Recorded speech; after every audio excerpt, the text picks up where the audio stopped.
નયા ધર્મ જે રીતે યુવા પેઢી જઈ રહી છે,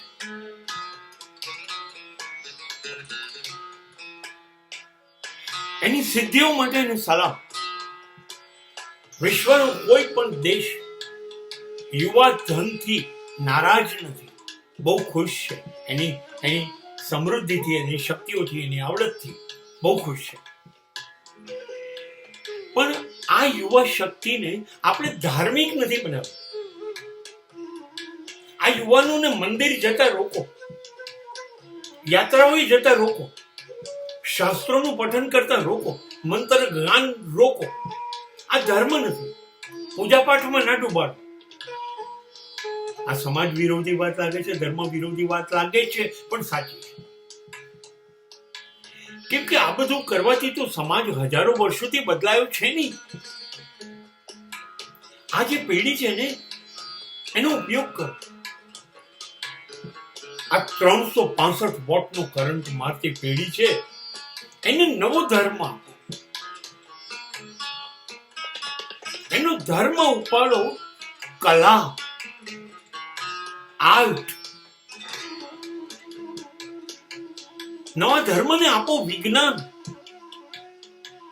નવા ધર્મને આપો મેડિકલ, નવા ધર્મને આપો એન્જિનિયરિંગ, નવા ધર્મને આપો કોમ્પ્યુટરિંગ, નવા ધર્મને આપો સ્પેસ, આકાશ.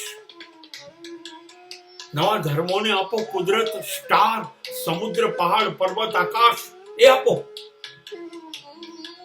નવા ધર્મને આપો સ્વાસ્થ્ય, નવા ધર્મને આપો ફિટનેસ, નવા ધર્મને આરોગ્ય આપો, નવા ધર્મને મનનું સ્વાસ્થ્ય આપો.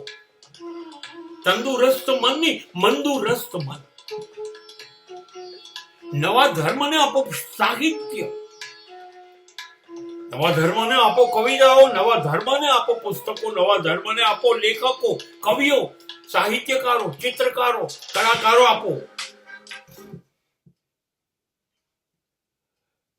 નવા ધર્મને આપો નૃત્ય, નવા ધર્મને આપો સંગીત, નવા ધર્મને આપો અભિનય. નવા ધર્મને જીવવું છે, અને જીવવા માટે આ બધી વસ્તુઓ અદ્ભુત છે. એ બધામાં ડૂબાડો, એમાં ઘુસાડો. ખાતરીપૂર્વક આટલી તાકાતવાળી પેઢી આસમાનને જમીન ઉપર ઉતારી દેશે. પણ શરત છે કે ધર્મની પરંપરાઓ, દંભ, પાખંડમાંથી એને બહાર કાઢો, અને એની અંદર એક નવા ધર્મની સ્થાપના કરો, જે યુવા ધર્મ છે.